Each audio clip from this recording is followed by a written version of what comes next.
I did okay.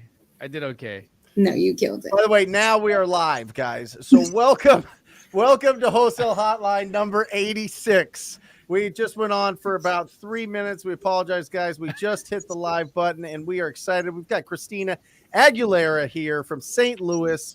I mean, I don't know. I mean, have you done over 10,000 deals? I don't know what it is. You own like a bazillion houses. You've done like more deals than, I mean, it's just your resume is absolutely bananas. Will you kind of give everybody just a quick heads up on where you do business and what that looks like? Yeah, so my name's Kristina Aguilera. I'm originally from Miami, but I live in St. Louis, Missouri.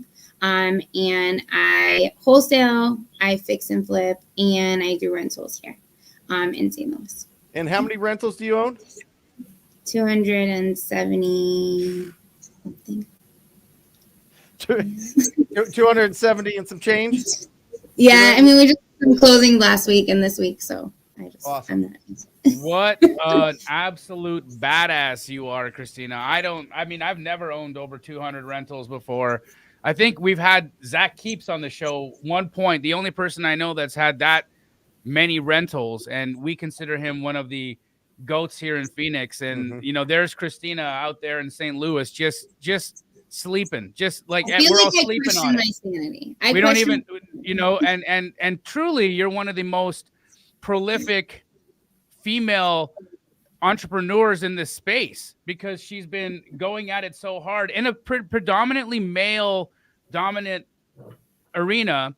Kristina has shown, look, this has nothing to do with gender. This has to do with how well you work, how consistent you are, and if you know your shit. And she's been crushing it, you know, day after day, week after week, year after year. And I think it's just incredible to have you on here, Kristina. It's a long time coming. Thank you. I'm glad we finally made this happen. You know, I love you guys so much. I'm always like impressed by the stuff that you guys do and the content that you guys put out. I feel like for a very long time, I haven't really been showing up just because I've been in the hustle and the grind. So I'm excited to finally be here. That's awesome. Well, there's going to be a lot of questions coming at you, Kristina, so get ready. Pacer, how are you, brother? I love the new statue. Is that a new golden sub 2 statue? Look at that thing. Yes. Man, are those awards? Are you giving those away? It's my hand. Kristina, question for you. Pistol Pete says, does Kristina do mentoring in St. Louis? So I do open up my office. My office is in Florissant, and then I have another office in the Central West End. So I open up my office. If anybody wants to come and like just see what we do, we can definitely do that. But yeah, I don't mentor one-on-one or anything like that. I'm not great. So what she's saying is you can come be a fly on the wall, but if you get annoying, you go splat. And you didn't pay me, so I can make those kind of rules. Got it. Fair enough. That is fair. When did you get started, Kristina? So this is going to be my 7th year. Wow. So I'm going into my 7th year. The first part of my like business was mostly wholesaling because I went all in. I literally spent like $90,000 in education. So I didn't have any money to do anything else. So I just wholesaled. So you started off in wholesale, and then, you know, it's interesting that you get to this spot where you own this many doors. Would you mind just giving us a little bit of a bird's eye view as to how you acquired these houses? Are you a cash position on all of them? Have you got leverage? Or is it private money? What's your methodology for being able to amass such an impressive volume of rentals, Kristina? Because it's incredible. Yeah, so honestly, I always like push it all the way back to like the wholesaling days because I got so good at analyzing the deals. That's what I got really, really good at. I created like a deal analyzer, and I learned like the expenses and the income and all that process. That's what I got really, really good at from the jump. And so I learned like what was a good deal very early on. So when I was in the position to actually buy something, it was very easy for me to pull the trigger at that point. My first property was $10,000 in a neighborhood called Castle Point. And at that point, I literally didn't know anything about being a landlord. So I'm like, okay, like let's turn this into a seller finance deal because I have zero idea what I'm going to do. So I turned that $650 paying tenant into a $450 actual cash flow because at that point I didn't have no expenses. So that was like really, really important. But yeah, as far as the portfolio goes, it's cash from wholesale assignment fees. That I reinvested. I leverage private money, so most of my portfolio does have private money. And then I have another sliver of it is partnerships. So about 45 doors are in partnerships. I think I'm at like 60 something that's free and clear, and then the rest is private money. Amazing. So I've got a number of students that are in Missouri. I've got people from all over the country that are in markets like St. Louis. And I wanted to ask you a question because I think that in areas like St. Louis, these are predominantly buy and hold towns, right? The property values are low enough where it doesn't make sense to spend $30,000-$40,000 fixing the place up and turning a deal into a fix and flip. They're typically going to be fix and rent. And so, Christina, so that we can simplify this for the people that are looking at buying hold investors as buyers for these types of deals, for every $100,000 I spend, am I looking to get back $1,500 a month in gross rents, or is it $2,000 a month in gross rents, or is it $1,000 a month in gross rents? What's the multiple? What are you buying at? Yeah. So the way I analyze is based on return on investment. So I take I basically get my net income divided by my all-in purchase price. So that's how I analyze my deals. So I want to be at like 16% minimum. And then obviously like in higher crime areas or I want to be over 20 just because of the risk and turnover. Gross or net? Net. Christina, Wow, are you differing from a cash on cash return in that strategy of analyzing? How is that different? So I'm taking in all the purchase price. So I have three metrics that I look at. The first thing is to look at return on investment as an all-in purchase price. So that's if I pay an assignment fee to someone, if I, whatever repairs. So I look at deferred maintenance up front. So anything that I have to fix in the next 5 years, I take into account now. Even if I'm not going to go and spend that money, it's just something that's going to happen in 5 years. So I won't be able to build up those reserves in 5 years just from cash flow. Got it. So, Jamil, how would you reverse engineer that? So basically what she's saying, I got net income over all in purchase price. Yeah, over all in purchase price. 16 to 20% depending on location. 20 in higher crime, which means if we're going to talk. I said I have the equation. So yeah, we'll tell. I want to look at this in a way that's digestible to people, and they like to look at it for every $100,000. What's the gross rents that we should be bringing in? So in St. Louis, it really depends, but 100 could get you about $1,200 a month. 100,000 is that net or gross though? That's gross. So that's like whatever the rent point is at that point. So I don't buy houses even that expensive, just to be honest with you. That's why I've been able to build such a big portfolio. My average all-in purchase price is $45,000. Got it. And what I'm trying to do, Christina, is I'm trying to reverse engineer it so people know what to look for in those price points, in those markets, in those neighborhoods, so that they know, so that they don't have to look through it through the lens of, oh, this has to be a fix and flip. It needs too much or whatever else. It's not going to fit the criteria. So you're saying, yeah. The high crime rate, though, 50,000 would get you back $2,000 a month in rent. So right? Usually I've like gotten $1,000 a month in rent. Okay. So I mean, I have duplexes in like the parts of the city that I'm like all in for like 75,000, and the building makes me I'm like I collect 1,800 a month, so I'm like net right at 1,200 or 1,300. Yeah, because my taxes are really low in St. Louis. My in the city, my water bill, if it's not like separated, because a lot of the duplexes don't have separated meters. So usually you just pay one quarterly bill, and it's actually really cheap.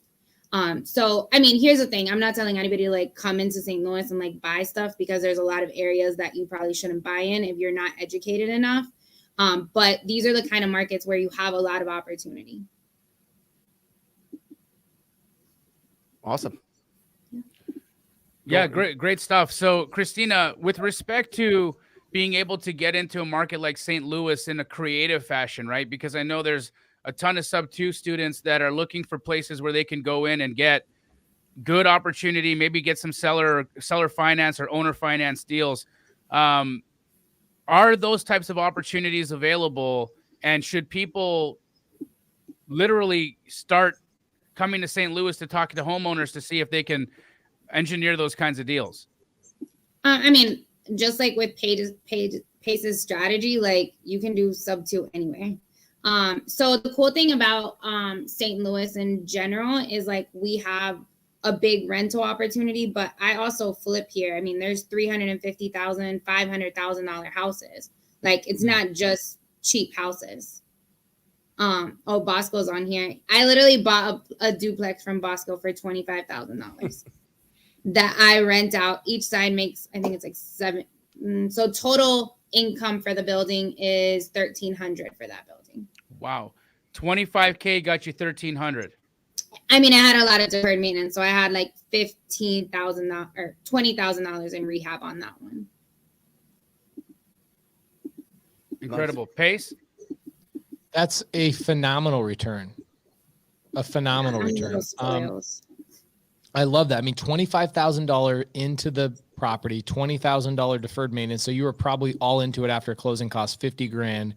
Bringing in $1,200 or $1,300 a month is amazing. I freaking love that. Question here.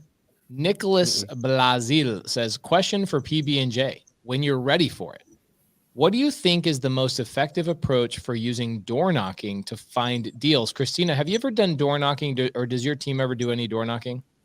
My first deal came from door knocking. Isn't that interesting? I saw Brent Daniels post it. Actually, I saw Deal Machine post this on their Instagram. They took a quote of Brent's, which I've requoted this 100 times. Brent says that nearly 70%, 80% of all new investors get their first deal from driving for dollars, door knocking, or basically being in them streets, hustling, being out in them streets, hustling. So his question is, do you have the most effective approach for door knocking to find deals? I want to create a system that I can do and teach others to do. So do you guys mind if I do some self-promoting for a second? Go, brother. Okay. So I have a student that had the idea. He said, it's quarter 4. We're going into the last quarter of the year. Why don't we do a challenge? Like get all of the students, get all of the wholesale hotline people, get all the Sunday service people. And why don't we do a challenge to find 50 people that have never done a deal before? And we get out in the streets and we as a community help those people go get their first deal using driving for dollars and other really basic low cost methods. So guys, there's a link. It's a free challenge. We're starting it on October 18th. That's next Monday, a week from today. We already have 1,000 people signed up for it. And we are going to go out and help 50 brand new investors get their very first deal by doing this, answering your exact question. The way we're going to be doing it is what I did on Sunday, where I went on IG Live and I just started knocking doors. And I put my phone in my pocket and I was like, guys, stop overthinking this. Just watch me knock these doors. So we're not going to just do door knocking. We're going to do a lot of driving for deals. We're going to do texting and cold calling and stuff like that. But we're going to show you guys how basic this is. And Christina, your first deal was door knocking or driving for deals. Like, is it that really that hard? No. I think you just have to get over the fear of it. It's like, and how do you do that? You just do it.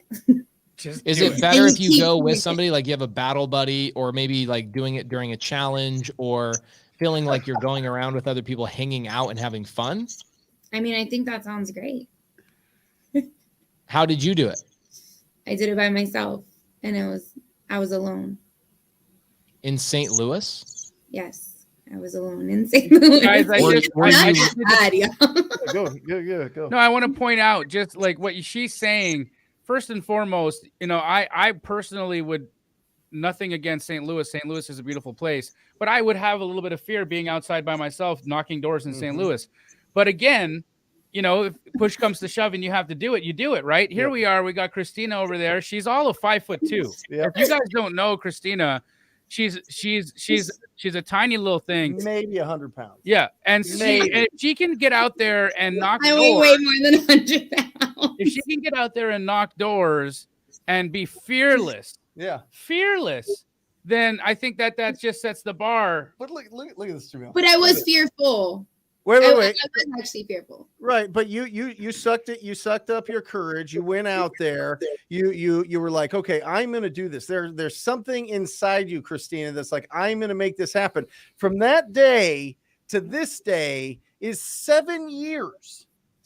7, everybody. Are you kidding me? 7 years. She's got 270 plus doors. She's doing flips and wholesaling all over the place. 7 years from knocking a door to now. Are you kidding me? Like, oh, I mean, this is real life. When you start out and you source real estate opportunities, you will win. When you have those quality conversations with distressed property owners, you will win. It starts with sourcing deals. It starts with finding them. It starts with finding that or finding the people that already have them, right?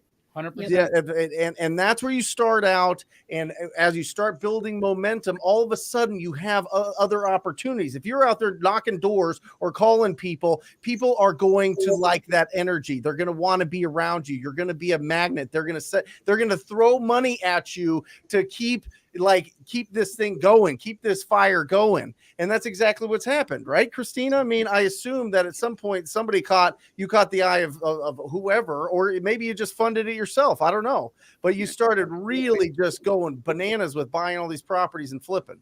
Yeah. And it started with door knocking. And someone put, I think one of the comments came up here and they were like, she said that she got really good at sourcing deals. And that's exactly what I did. I got so good at sourcing deals that I could bring deals to landlords that they weren't able to get themselves, or they weren't available on the MLS.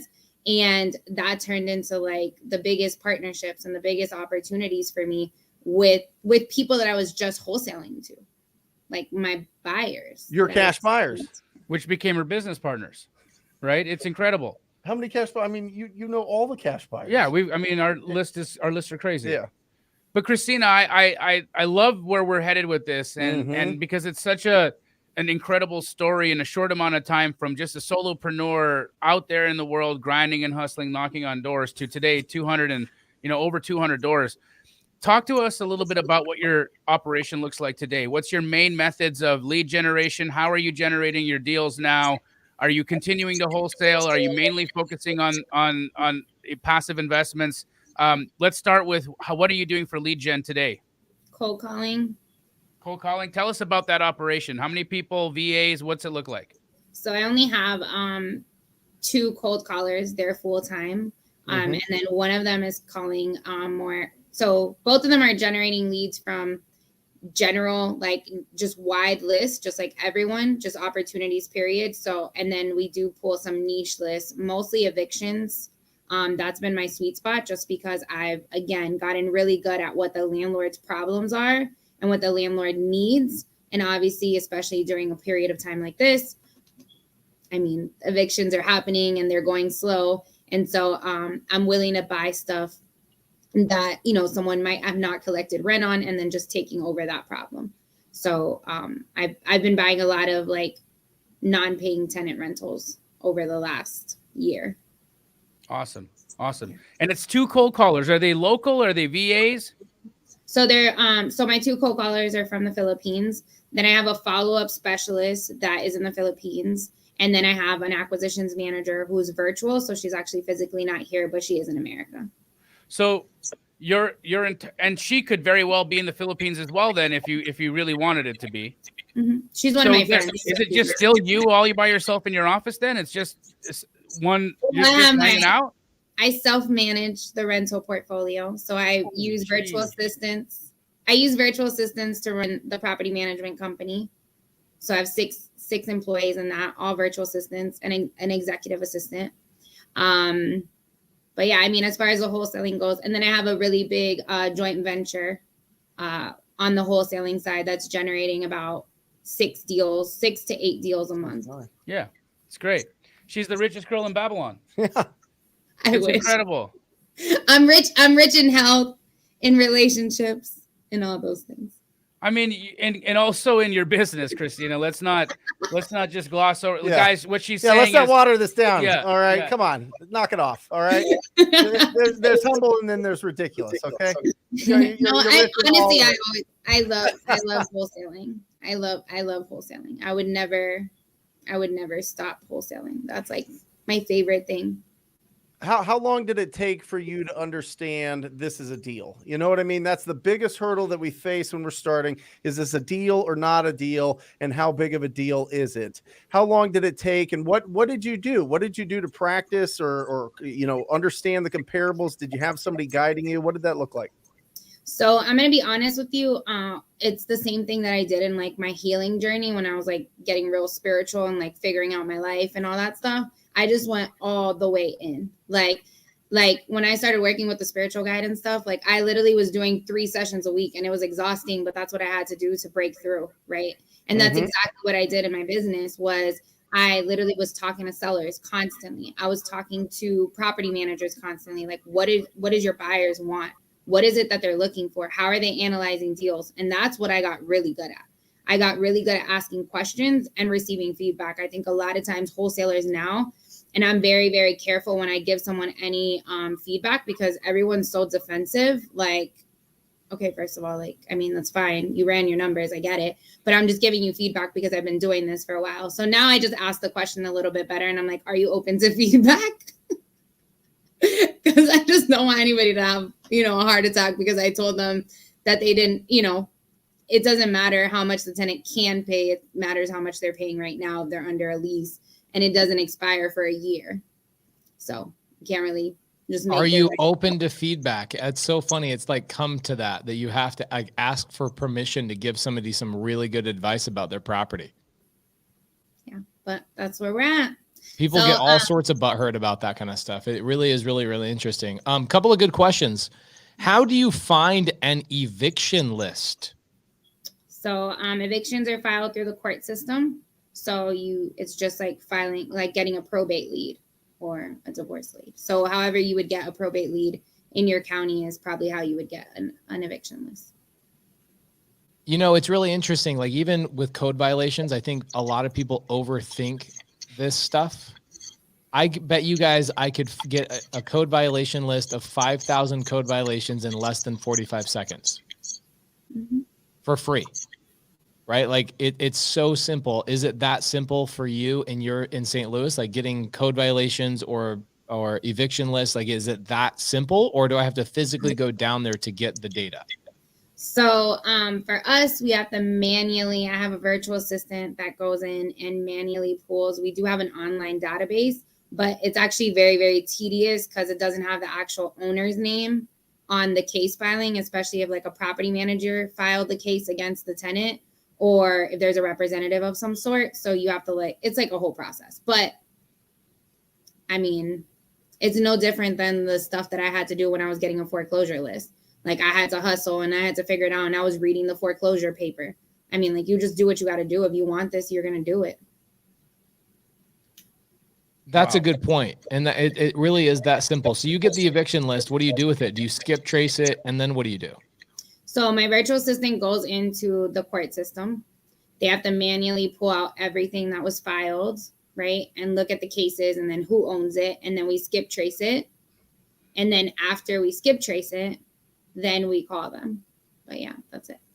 And then our script is very similar to just like a regular traditional script, but we're like, hey, we're purchasing properties even if the tenants are not paying. So we just add that into the equation because obviously we know, like you don't talk to someone like, hey, I know you filed eviction. Like that's kind of rude and aggressive. So I usually say like, hey, like we're helping landlords who unfortunately, during these times their tenants haven't been paying rent. We have some, we just have some options available.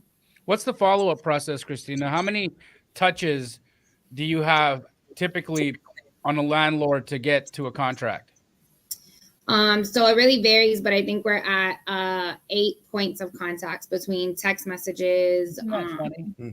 It's like that's a golden number, regardless of what you're looking at. If you're working with agents, you typically have to follow up with an agent 8 times. You work with a landlord, you got to follow up 8 times. You work with a homeowner, you got to follow up 8 times. You guys catching on to the pattern here? Yeah. And that's the average. So sometimes it's going to be 20 times. Like I did a deal last month and my spread was like 27 grand. And I actually worked this lead myself because it was like a little old man. And like, I had to like, just like coddle him and like take care of him. So I literally pulled up to his house. Like, I'm like, yo, like quit playing with me. What were you driving? What's your address? My Nissan Altima. Oh, just checking. Just checking. Or the HHR. No, but I wasn't the Ultima. And so literally I pulled up. I'm like, where are you at? Like, he's like, oh, I'm at home. I'm like, what's the address? Like, I'm like, I'm not playing with you. I need you to sign this contract. Like, I followed up with you. You said this, you said that. So it's just at the end of the day, it's just doing what everybody else isn't willing to do.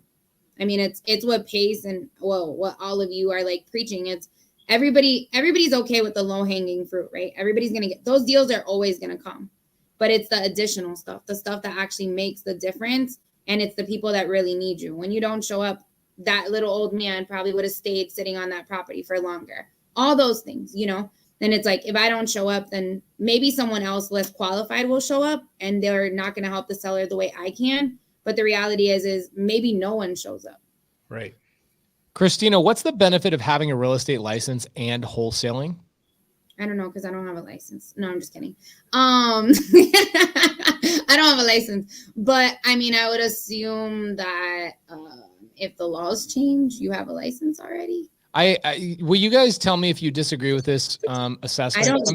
Somebody got mad at me the other day. They sent me a DM after I did that 26-hour live. What I told people is I said, if you are a realtor and you are wearing a realtor's hat, you are not a real estate investor, nor are you technically in real estate. You are a service provider to people who are in real estate, much like a notary, much like a UPS store, much like a bank.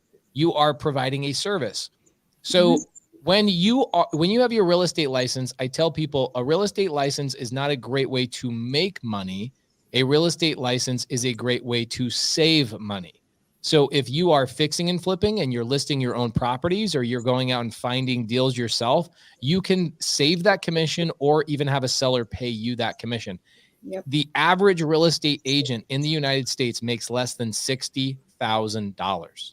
So having a real estate license is not a license to make money, but it is a license, I feel like, to save money if you are fixing and flipping and you are doing your own transactions. Do you guys think I'm off on that?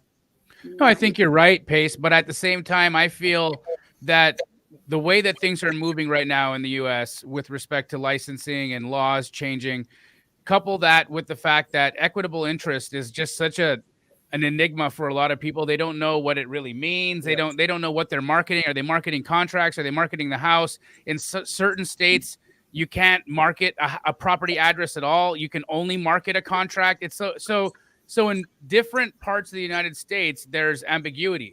I think by having a real estate license, you're doing the following. You're giving yourself instant credibility, and you can tap into real estate agent networks across the country. You can get access to you can actually take listings. So if you're talking to sellers and they want retail and you can actually best serve them with a retail listing, you can list it. You can market properties without having to have an option or a JV contract or equitable interest, because now you're actually a real estate salesperson.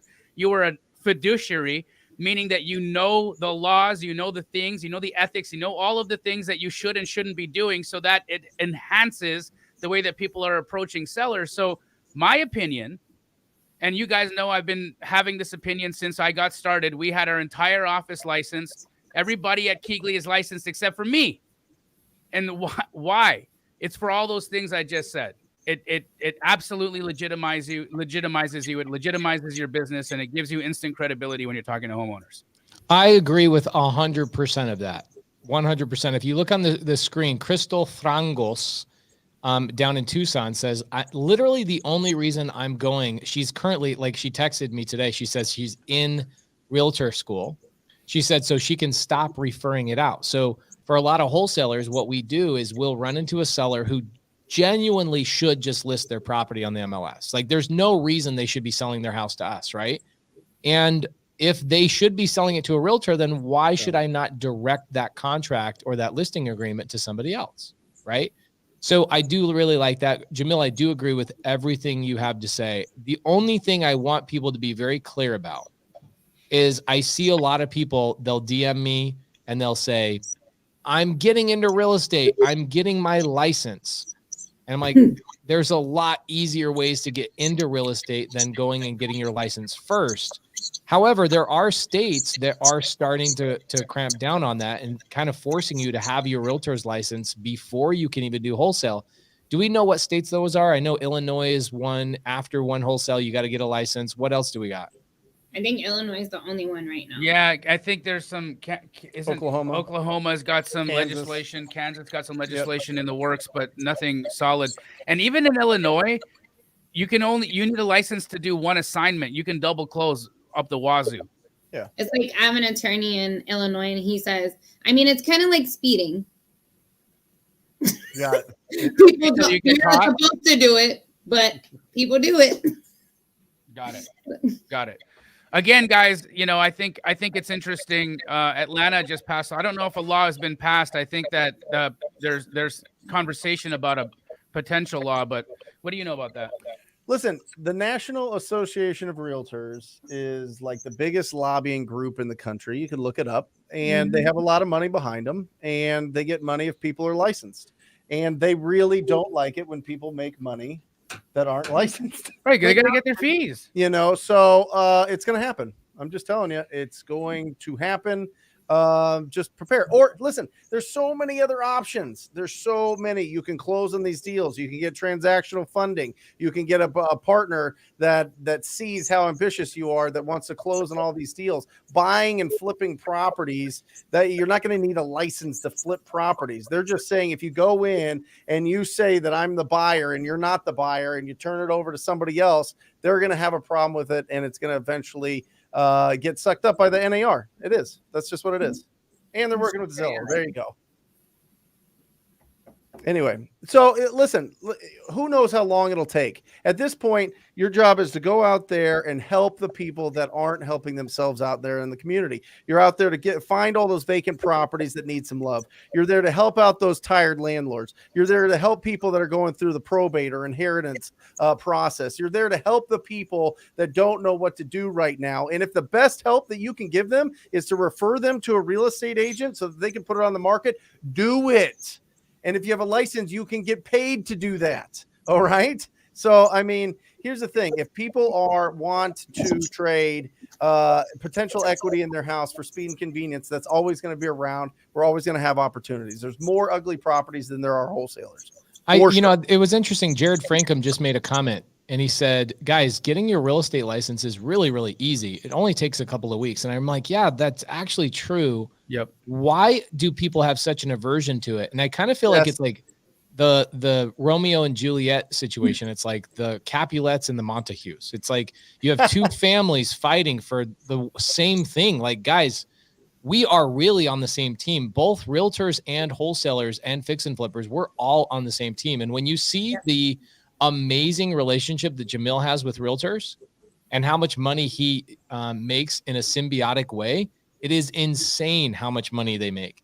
But when you guys look at agents as the adversary, that is what causes something in your heart that says, I don't want to go get my license. 100% Pace. It's a mindset thing.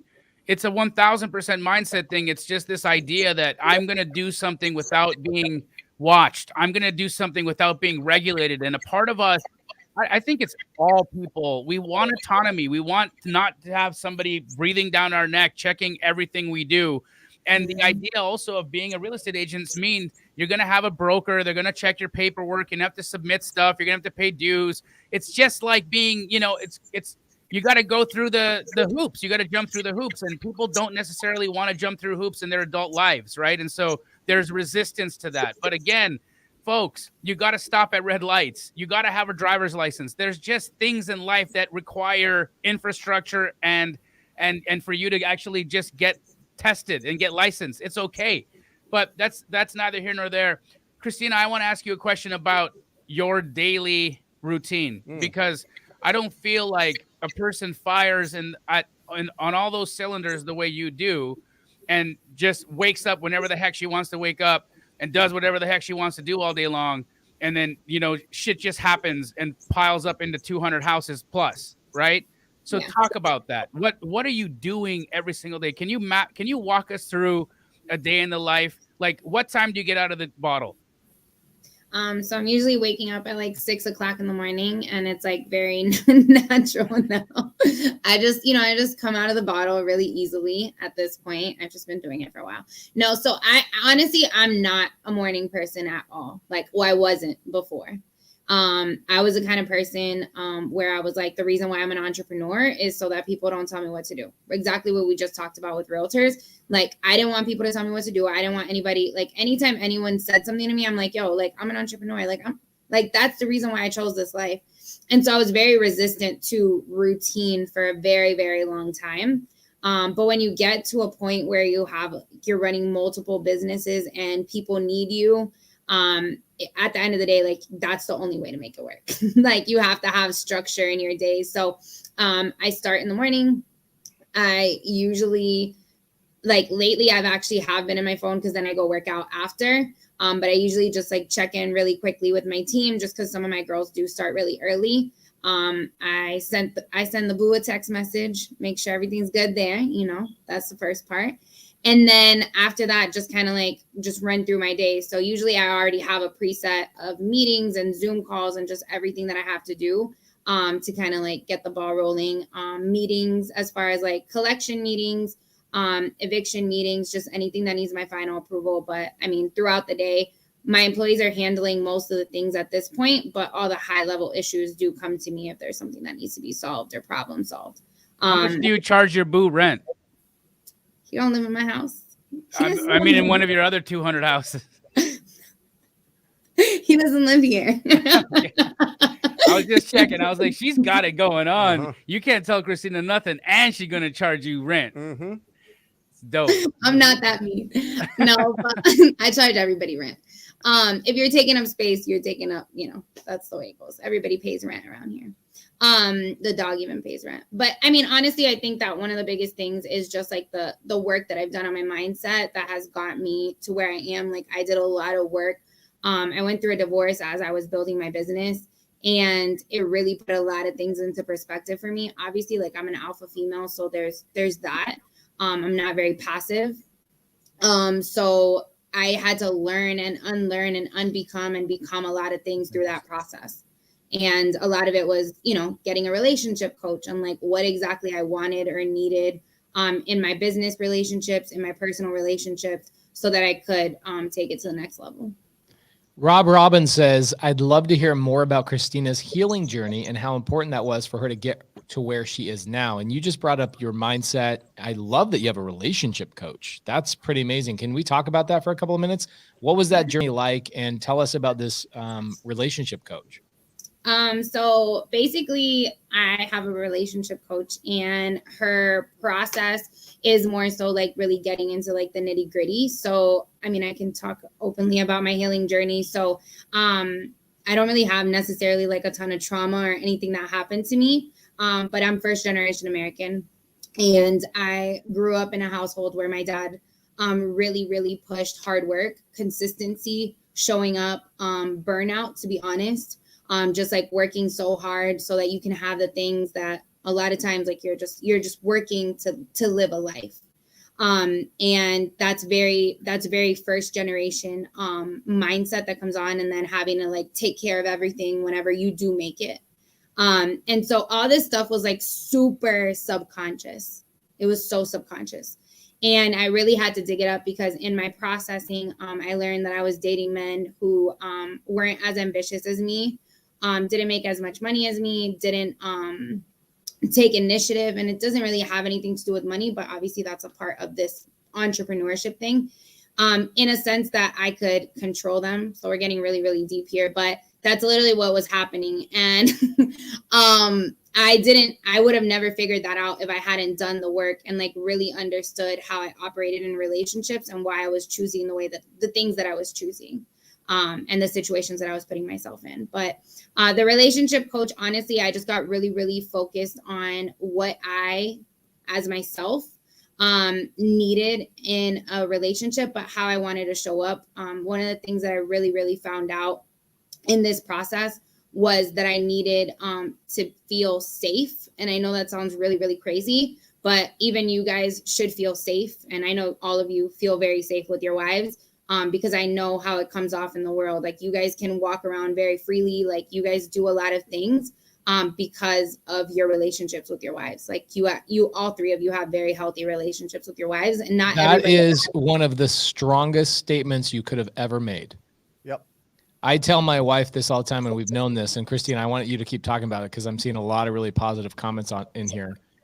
My wife is my foundation, and everything that I am able to do outside of the home is because my foundation at home is so absolutely strong. In fact, it's one of the reasons why Brent Daniels and Jamil Damji have become my two, best friends, is because we have similar relationships with our wives. And when Jamil and I travel around the country like we do, we run into guys that are just not happy with their lives at home. Oh my gosh, we cannot spend 13 seconds with these human beings. I mean, I talk about it to Christina all the time. We jam about it constantly. I'm like, this is crazy, because I'm like, we're not escaping anything. I don't Right. understand why you guys come to these events. You guys do these things to escape life. no, Like, that's I'm not trying to get back to my life as quick as possible. bruh, who are you talking about? Exactly. That is such a strong thing, is like, if people's relationships are not right, it's really hard to be successful out in the business world, wouldn't you say? Yeah. No, honestly, I had gained so much weight. I was burnt the heck out. I literally, nothing was flowing properly. Nothing was really in alignment. Like I was making money, but it was 100% based off of stamina and hustling through. Literally, it was 100% based off of hustle. And now I operate from such a different place. The man that I choose is a different kind of person. He's healed. He's done the work. And I feel like everything that I've been through in this, in this space is because of the work that I've done. Like the analysis of myself. A lot of times, like I don't blame anyone for anything that happened prior. At the end of the day, I chose those things. There were things that I needed to heal through. They were just a part of the story. What, like, is a relationship coach a one-time conversation and you're done, or is it something you work through over time? So, I mean, I'm sure you could do like a single session. So I personally, like everything when it comes to my healing journey, I go all the way in. So I was doing like 2 to 3 sessions a week because I wanted to blast through the work. I didn't want to rush through it. I wanted to heal. That's all I was focused on, was healing the unhealed parts of myself, so I could be a better business owner, so I could be a better partner to whoever that was. And those are the things that I kind of focus on. But yeah, I mean, it's honestly, I feel like a lot of women, and I'll just speak specifically to women. I don't have any children, but I have seen women, especially after they have children, they get very irritated. They're very anxious. Like people are really struggling to like find answers and find fulfillment in things outside of like the worth that the world has told them as a wife and a mom. And so a lot of times, like, you don't even know why you're angry and just everything's irritating to you. So I think that really focusing, whether it's a spiritual coach, a life coach, whatever you want to call it, a relationship expert, it's how you operate with other people, relationships. And that's why I love all three of you guys so much. Like relationships are the foundation of everything that we do. Like nothing matters without relationships. Like the people I do deals with, the things that I do are 100% based off of my relationship with people, how I operate in those relationships. That's an interesting statement. If you don't mind me jumping on that for just a second. Yeah, my wife, after she had our daughter, she said that the most challenging part of having a child was losing herself, right?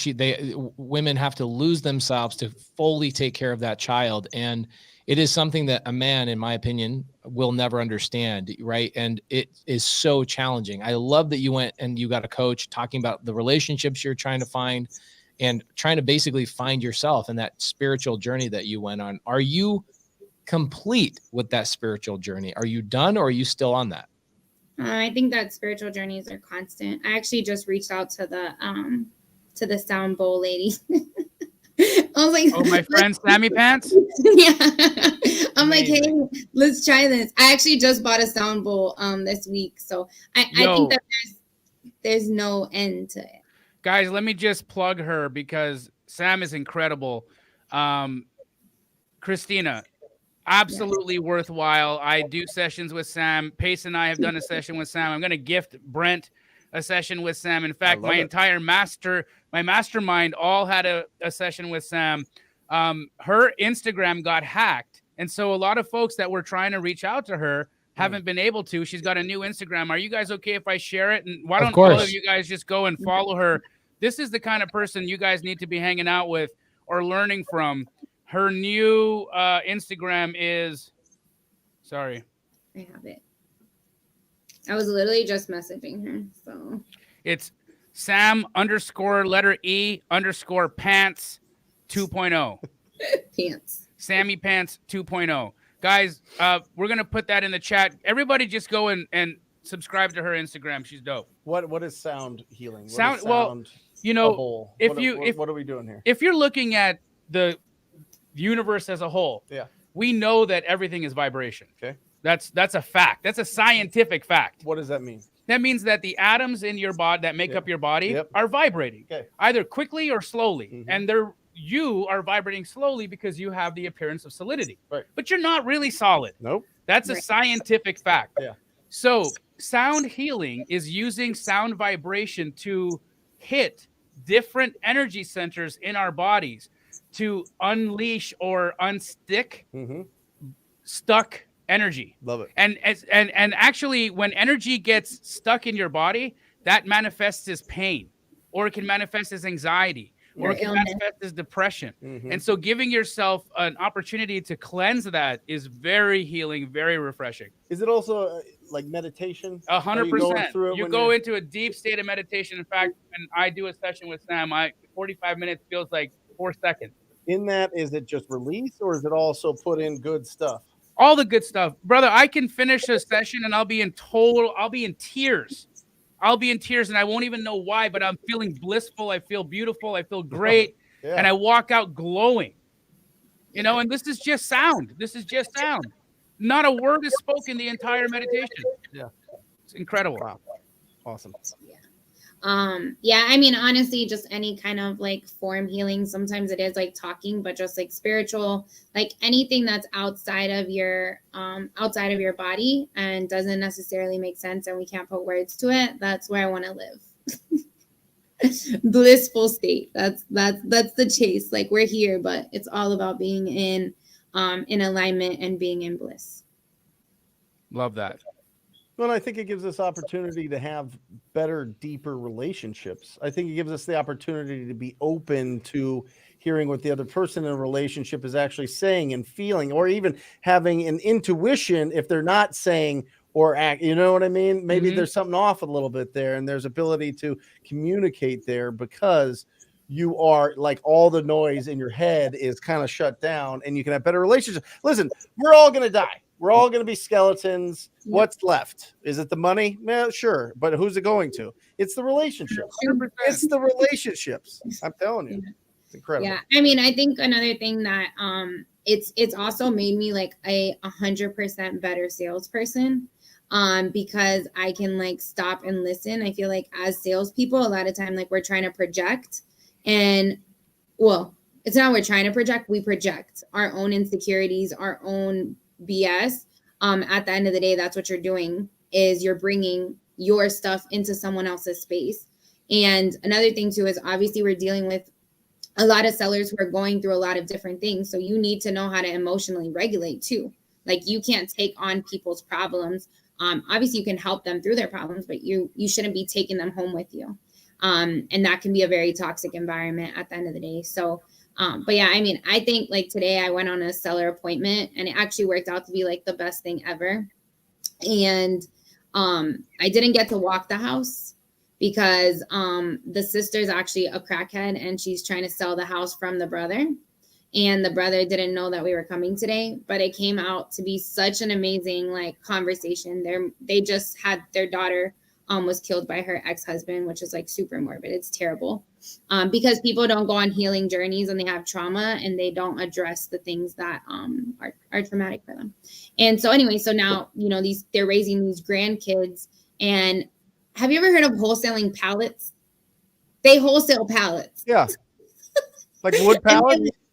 Yeah, wooden pallets that have like stuff on them though, like TVs and all kinds of stuff. So you like buy a pallet for like $1,000 and then you dissect it, put on Facebook Marketplace and like sell it for $3,000 or whatever. So this is what they do. And it was just it was such a refreshing conversation to really understand, you know, that everybody's going through stories, everything's happening. And these people are like, they need to move. Obviously, they're going to sell the house. We built such great rapport with them. But when they do sell, they have to move to Houston first. And they have $25,000 to put down as an option so this is my shameless plug. If you have any sub-2s, any deals in Houston for a family, at least 4 bedrooms, I would love to help them relocate out of St. Louis just because they have been through a very traumatic experience. They have good money to put down, but it's just crazy. Like I reached out to Brian Arigbu because I know he does deals down there. And I was like, yo, do you have anything for this family? Like they're ready to move on with their lives and like they're hustlers, you know? So it was just crazy. Like at the end of the day, when you're able to like be receptive and like understand and you've gone through a healing journey, you can help people and you don't take things so personally. Amazing. Christina. Yes.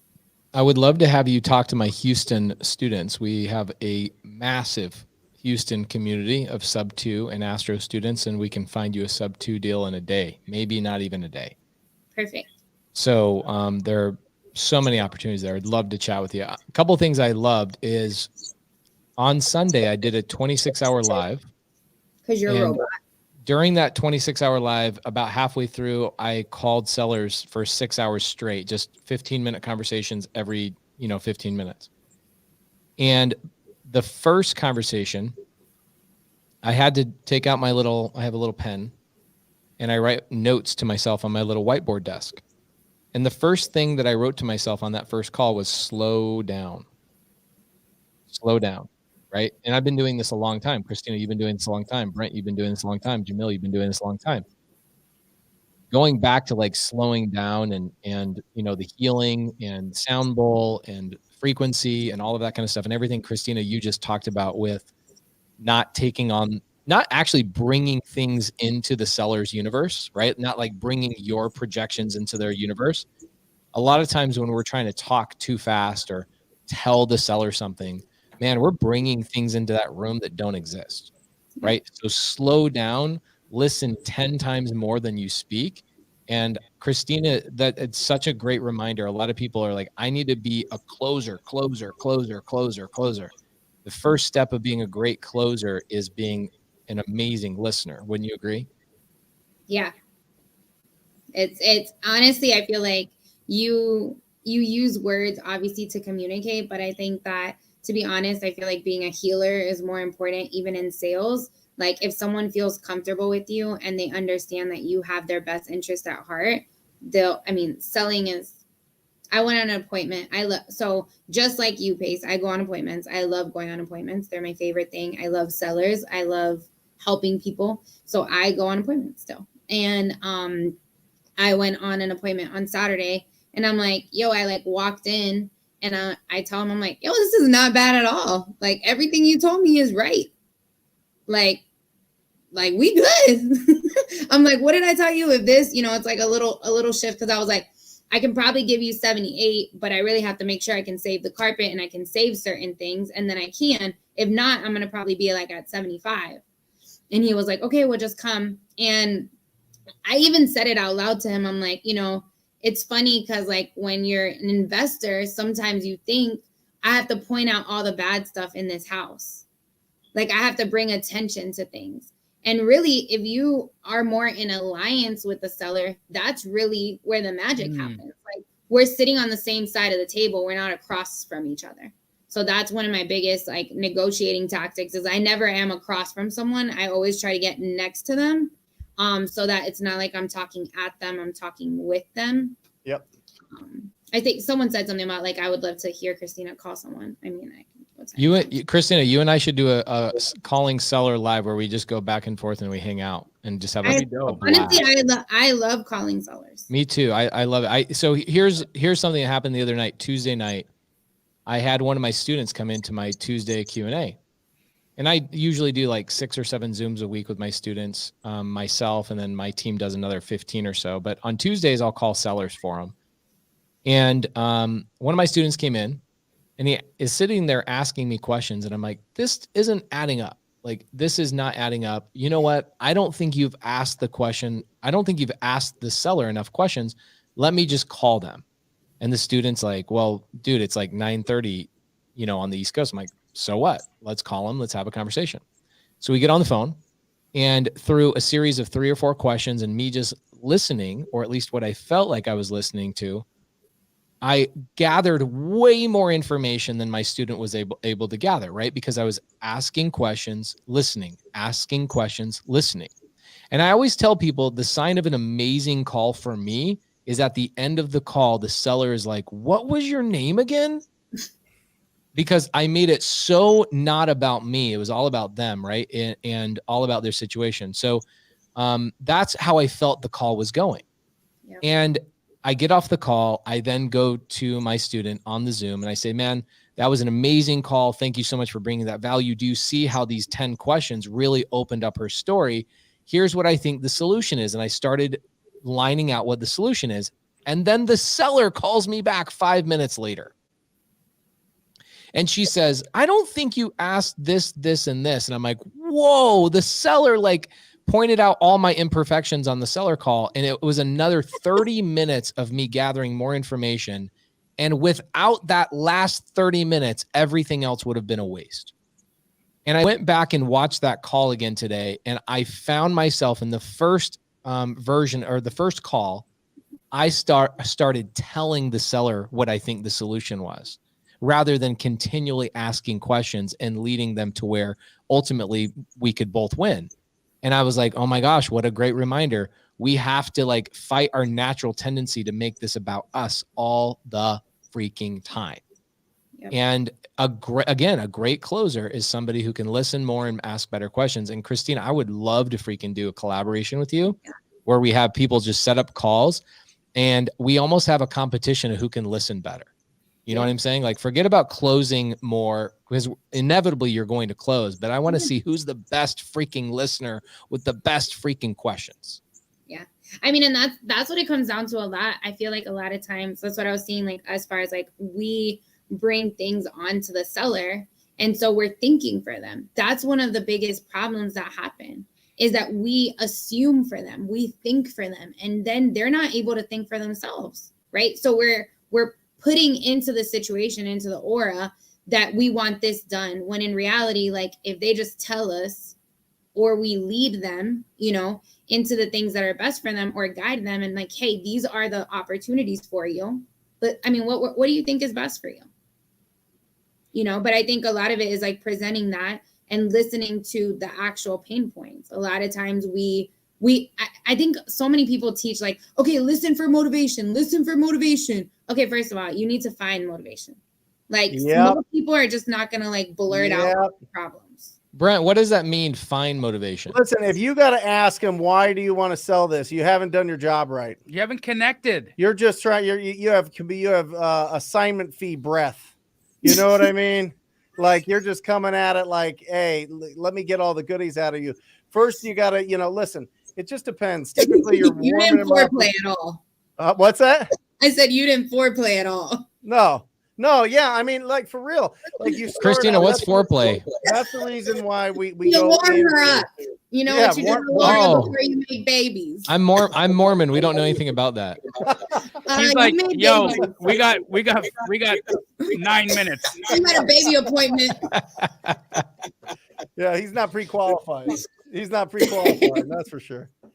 No, listen, you go in and you try to, you're trying to open up the conversation. These sellers, they don't know who you are, what's going on. So with your tone of voice, with your pacing, the questions that you're asking, you're slowly bringing down their force field so that they can connect with you, right? You're going there and you're saying, listen, through my voice, through the way that I'm listening, through the way that I really care about this conversation, I would love to connect with you. If I can help you, I am going to help you. If I can't, I'm going to point you into the best position that I can. But that's where you start out all of it. You start as a servant. You start serving the community that realtors aren't serving, mortgage companies aren't serving, people with money aren't serving. Like these are people that are the 6 to 10% that are in distress for whatever reason, whether it be financial or emotional. They're in some sort of distress, and it's our job to melt their force field by the way that we communicate with them. And it starts with having that truly, I want to connect with you heart. That's it. Just go with that. That's why, I mean, you see these guys melt down all of these force field, all these walls that all these sellers put up, because they actually care. Because listen, if Kristina lost a deal or Pace lost a deal, it doesn't matter. If they connected, that's the point. And they're going to get 100 other deals because they're always generating opportunities for themselves. So one deal, you don't have to squeeze out that one deal and like really force it as hard as you can. You can just lay back and see if you can serve them. If you can't, you can't. Move on. That's why we're constantly generating new opportunities. A couple of people asked this exact question. What are the top questions to ask sellers? Oh my gosh, there's so many really, really great ones. I would say that it depends on what stage of the journey you're in, right? You could be in the 4 pillars, right? And you're still trying to get capture the 4 pillars. Brent, do you have, I know you're the 4 pillar guy. I referred back to your YouTube video. Probably my team watches the 4 pillars video more than anybody else does on your YouTube channel. So thank you for that. Are there a certain couple of questions that you ask during the 4 pillars that help extract more information, get the seller talking, get them warmed up? Use that foreplay. What's that word you guys use? Foreplay? Yeah, the foreplay. Yeah, we'll just kind of go round robin. I really like, this is something that Ryan Thornton, my acquisition manager, has been doing a ton. And just like Kristina, he walks into the house. He's not getting the tour. He's not tearing it all up. He sits down next to him at the couch and he says, "What's your goal with this property and how can I help?" That's it. What's your goal? I think it's brilliant. I think it's fantastic. I mean, they're going to tell you, I'm trying to sell it, or I'm trying to keep it, or if I don't sell it, I'm okay. Like, they're going to tell you. Right. Yeah. Right. What's your goal is a good question. Another iteration of that I use is, what are you trying to accomplish? And 50% of this time, the seller knows what the heck I'm asking. And the other 50% of the time, it catches them off guard a little bit, causes them to pause and go, what do you mean by that? And I go, well, yeah, I mean, imagine you sell your house. Where are you going to live? What's going on there? Like, let's paint that picture. Tell me, what does that look like? Because I may or may not be able to even help you. What are you trying to accomplish? And then I reiterate the question again and I shut up. Right. I think we got to turn on a light switch and turn off a light switch in our heads. Kristina hit it right on the head. She said we're projecting. That's just it. Guys, if you boil it all down to it, we're projecting. We think the seller thinks what we think. No. They think what they think. You think what they think. You need to get to a point where you're listening to what they think. And you got to ask enough questions to get into their mind, not throw your mind up into a conversation and expect that things are going to happen that way. Exactly. Yeah, I mean, I think the biggest thing when it comes to these conversations is like opening it up. So I feel like that part of, so one of the things, I went on an appointment on Saturday. I did like 4 appointments on Saturday, and I went and it was, so they were having a garage sale, and like my acquisitions manager in the notes, she was like, make sure you buy something. And like, just like she just knew all these things because she had talked to the seller. And so I get there and like his grandkids are there, like daughters, all this stuff. So like when I get there, I'm like asking questions like, okay, like who's who here? I just want to know who, can someone walk me around the house? Like I go in, I'm like, he's like, well, you could just walk around. And I was like, well, can someone walk me around? Like that would just be better. So I know what I'm looking at, it's engaging people into the process. Right. And so I come outside and I'm like, hey, are you his daughter? You know, I don't want to make decisions. Obviously, he's an older man. Like, I don't, you know, I want to make sure that someone's listening in. Like, I want you guys to know that I want the best for him. And I want, you know, I want you guys to feel confident in this process.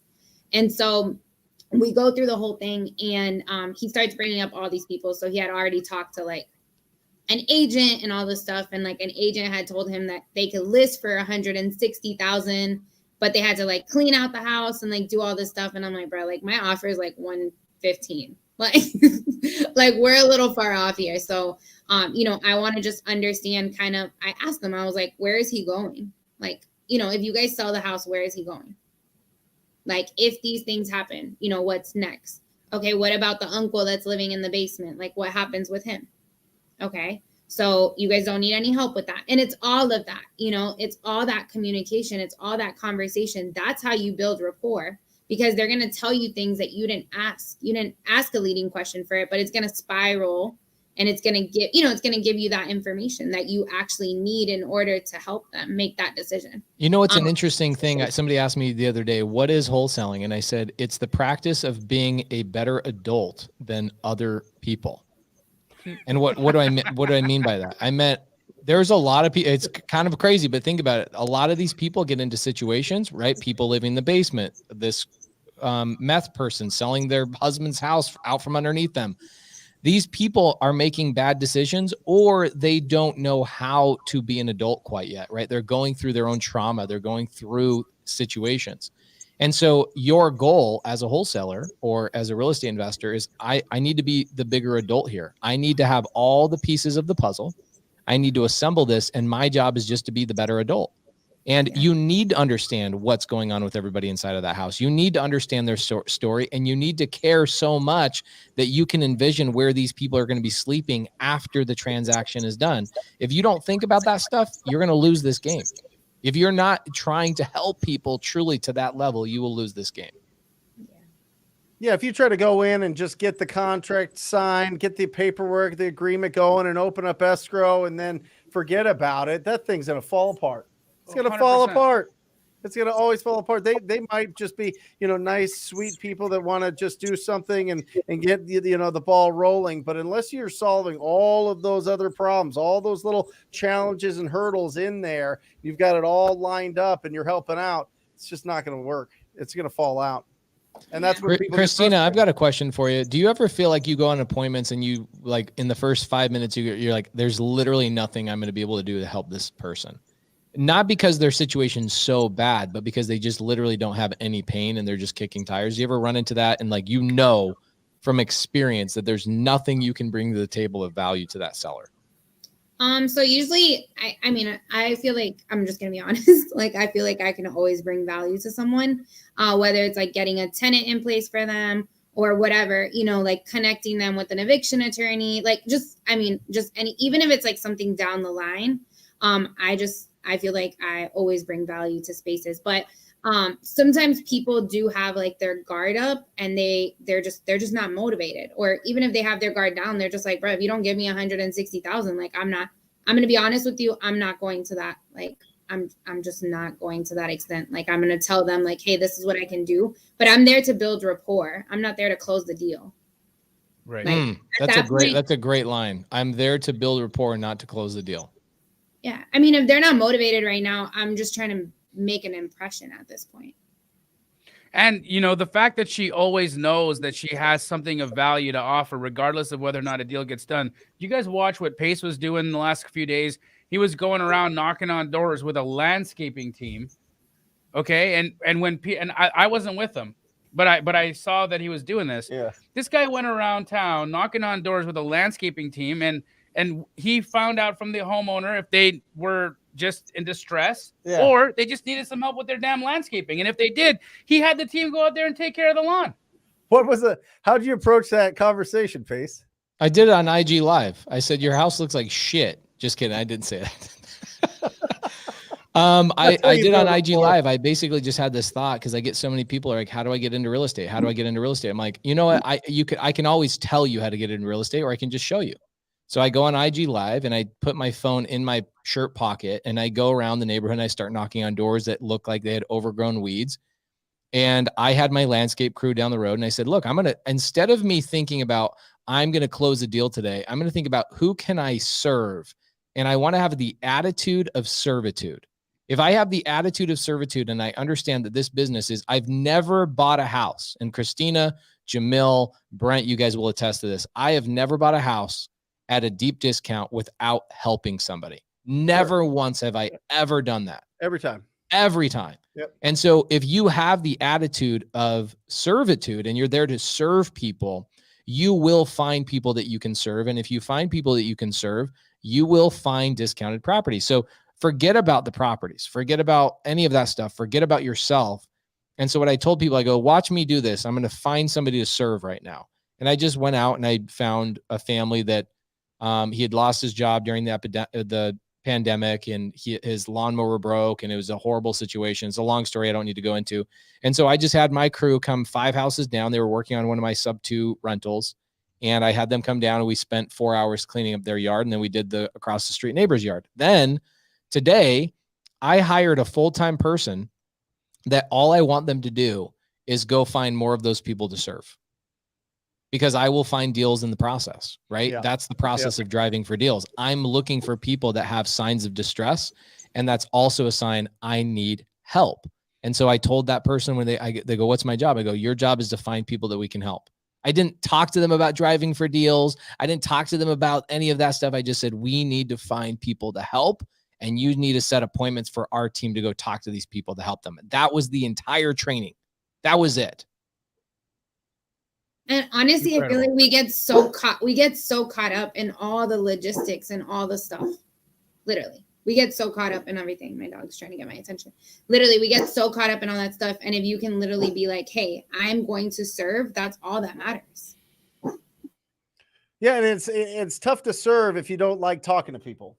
That, or if you haven't dealt with the little crevices and cobwebs and shadows in your own psyche, right. In all honesty. Yeah. If you're still a greedy motherfucker and you can't get yourself out of your head to go help people, legit, right? If you can't put yourself out there to go do something for somebody without expecting something in return, then that's something that you have to illuminate in yourself.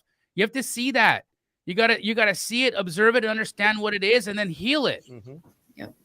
And really, I would really encourage anybody that's on here to just like do that work, like understand why you're triggered. Like when you're in a situation, when you're getting like anxious or you don't like something, like you go into a space and it like just doesn't feel good, listen to that.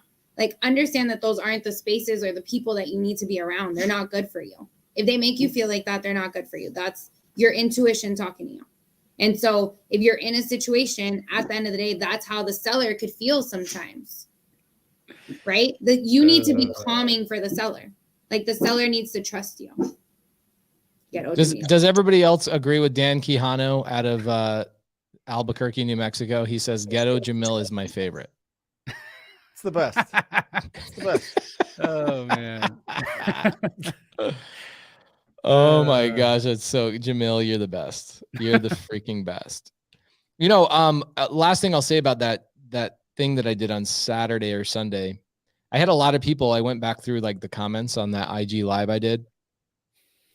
And it was funny, like 99% of people got like what we're talking about right now. And there's a handful of people that are like, I don't get it. How are you making money?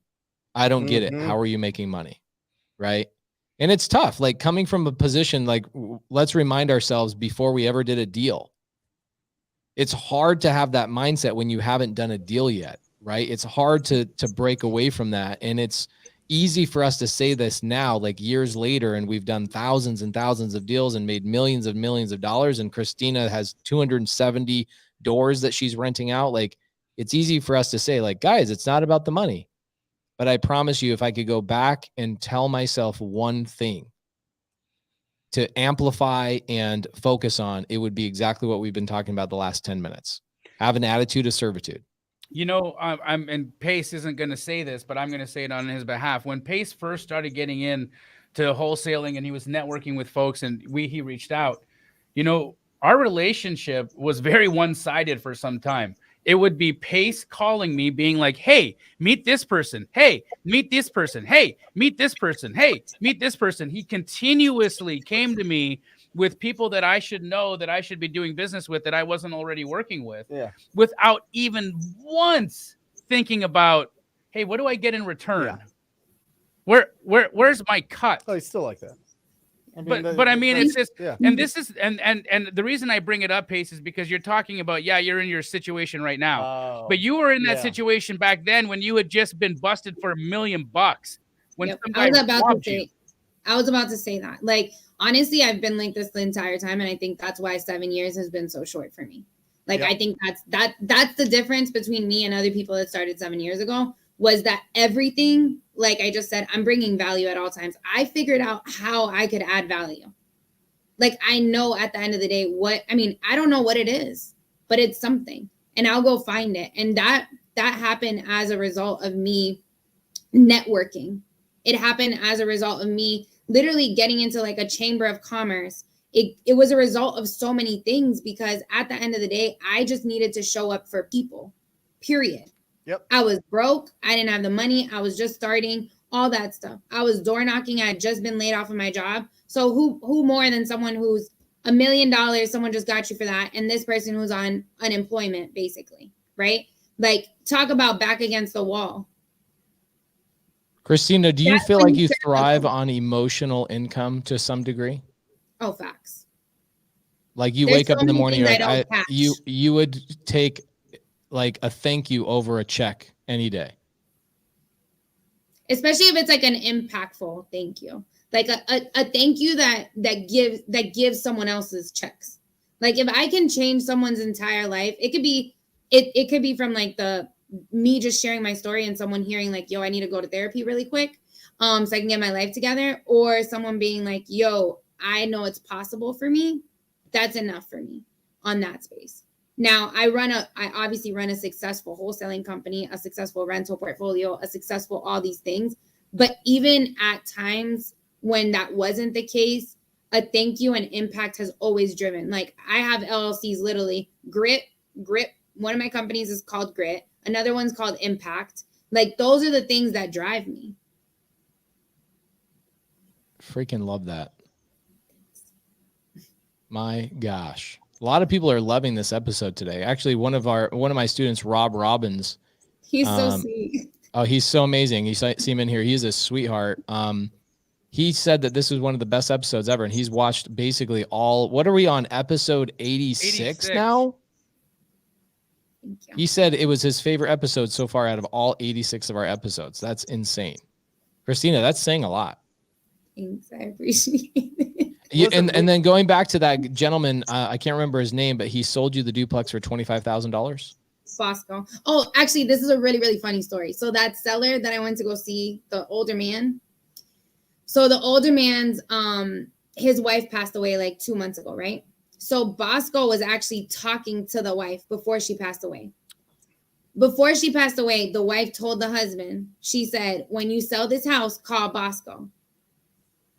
Wow. Okay. When I got to the appointment, they name dropped Bosco, right? So I literally got on the phone with Bosco. I was like, hey, what did you offer them? What do we need to do to make this, like, how did you crunch your numbers? Because I'm way lower than that. And he's like, well, I was going to take it down myself. I was going to do this. I'm like, okay, cool. Like, here's the thing. It's really funny story, because when I left the seller my personal cell phone number, I wrote my name and my number, but then I wrote Bosco's name and Bosco's number. Wow.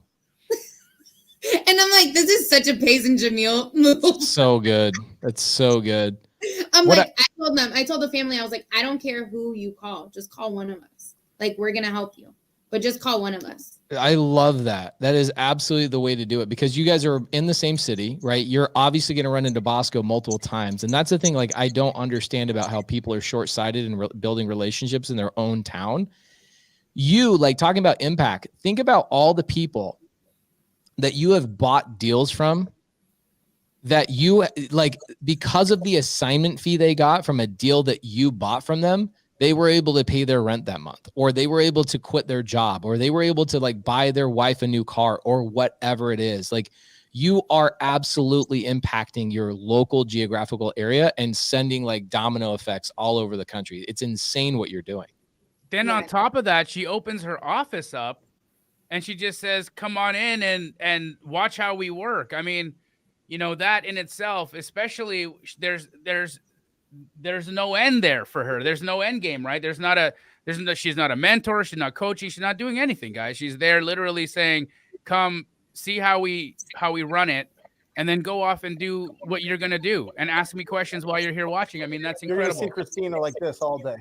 Just talking all day long. I don't think she does that. I don't think Kristina's one of these on speakerphone. I think she's got a headset. She's got the headset. What are you? Oh my gosh. Avatar. These things are huge, but they're noise canceling. No one can get through. I'm locked in. I do want to bring up something. So John Lewis is on here.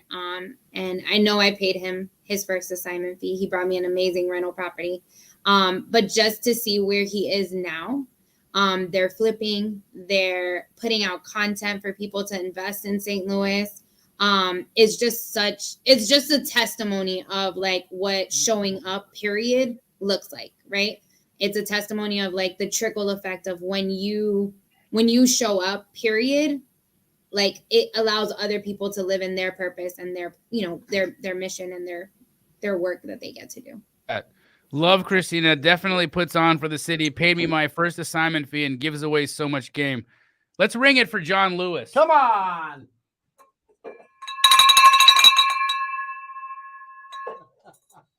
Amazing. Kristina, I want to ask you about a definition because I find it interesting. Alpha female.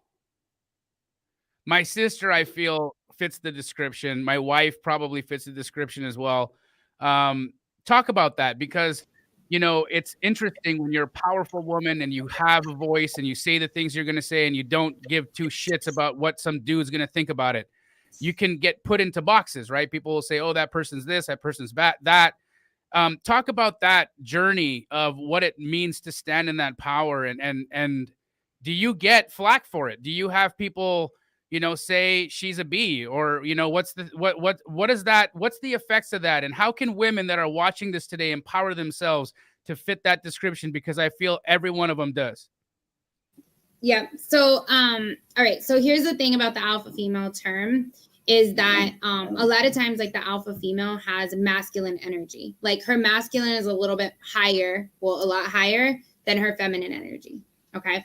And what that means is that we're killers in the boardroom. We're killers like making deals. We're closers. Like masculine energy is the business. It's not the emotion, right? So for a lot of my life, I blocked off emotion so I could perform, right? I was a performer. And when I say performer, I was like in competitive cheerleading, all kinds of stuff. Can you please stop, dog? And so all this stuff, like he's really trying to get my attention. I'm like, yo, I'm trying to finish here. I should have put him up. So. Oh, there's the look. Sorry. Right there, guys. I just don't want him to like keep screaming. So I'm like trying to call him over here. But anyways, so the whole thing is like the alpha female is that her masculine energy. So she's really trying to kill it, period. Mm-hmm. Right. So it's just a process of things. So personally, I'm sure people have called me a bitch. They've never said it to my face. Cool. I really don't care. One of the things that I've done I just desensitized myself because I didn't really care what people thought about me. Like I'm living so in my purpose that what people say doesn't have any effect on anything. Like I never asked, I didn't tell my parents that I spent $90,000 on credit cards when I first got into the business. Why? Because I didn't want anybody to tell me anything. I didn't care. I didn't need you to co-sign. I put that stuff on my own. You know what I mean? Like no one had to co-sign for my vision or my mission or the impact that I'm doing. Fired me up. Like at the end of the day, I don't need a co-signer and y'all don't either.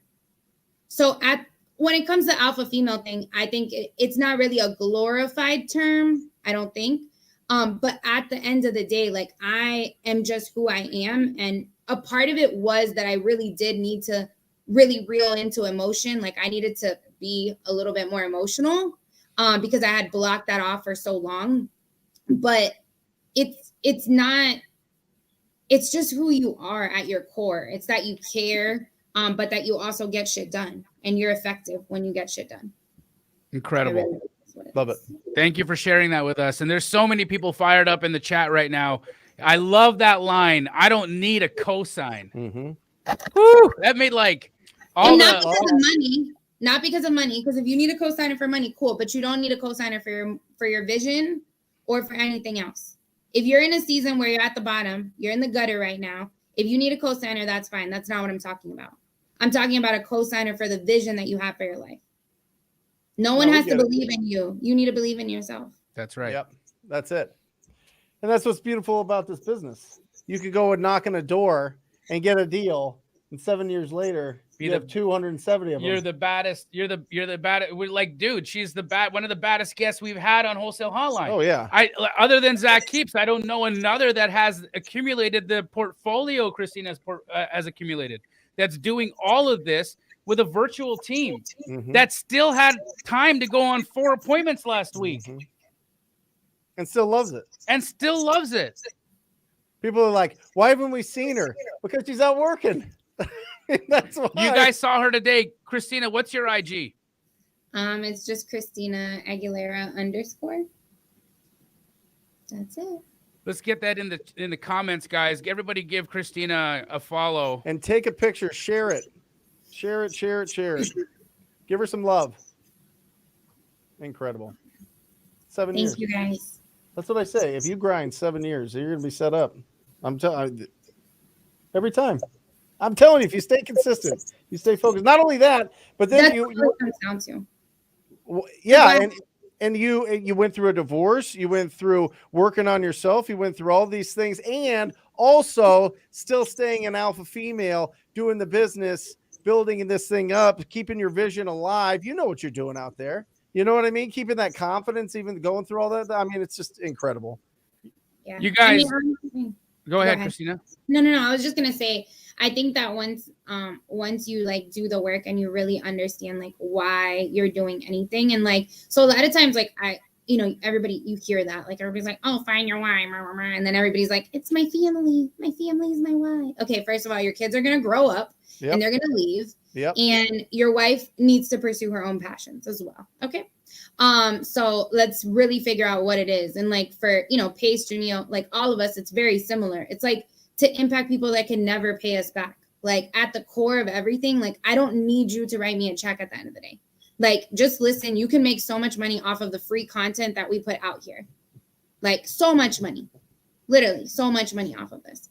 And so you literally can scale out an entire business, and maybe you don't want that many deals. Maybe you don't want 200.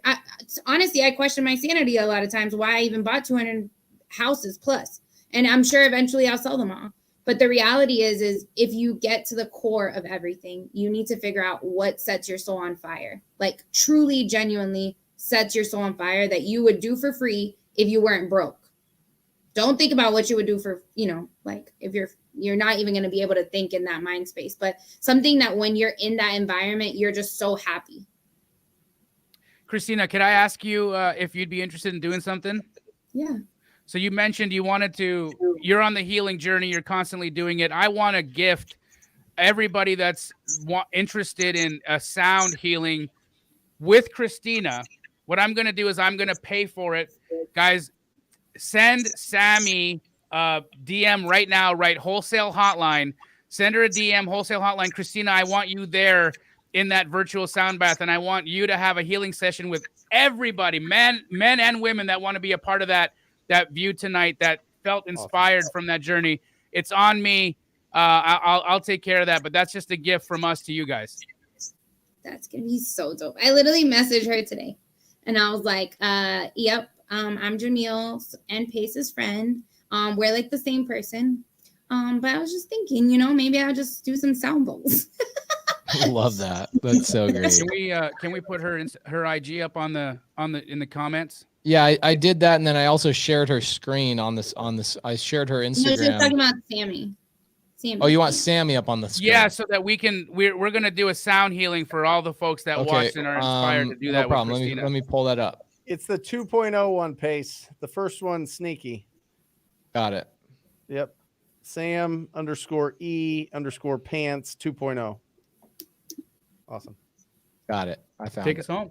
That's it, guys. Awesome. What an incredible 90 minutes that we just spent together. I mean, listen, we just like Christina said, we could show you absolutely every single step to this business. But if this isn't right, you get nowhere. If you're not going to take the action, if you're not going to actually go out there and really make an impact and really serve your community, then you're just spinning wheels. So go out, take what we talked about over the last 90 minutes and go make an impact tomorrow. Even if it's just one person, even if it's your neighbor, even if it's just somebody that you know that needs some help right now, go make that impact. I'm telling you, that's what gets it going. That's what starts this momentum. It just all starts with a little push. And I hope that this did it for you. It certainly does it for me, Christina. I'm on fire right now. I'm like, I don't need a cosign for anything. I don't need a cosigner. I don't need a cosign. You ain't gonna tell me. You ain't telling me nothing. This is my vision. Hell no. Come on. I love it. So thank you, Christina. We love you so much. You're so incredible. And everybody is better off hearing you and your story. So thank you so much on behalf of Jamil and Pace. That's it. Wholesale Hotline number 86 with Kristina Aguilera. We love you. See ya. Peace. Love everybody. See you. Or just say squat up. So squat up and enjoy the show. Yeah. Yeah. Okay. 1, 2, 3. So squat up and enjoy the show. What are you doing? I didn't say nothing. Why? I don't know. I Okay. forgot.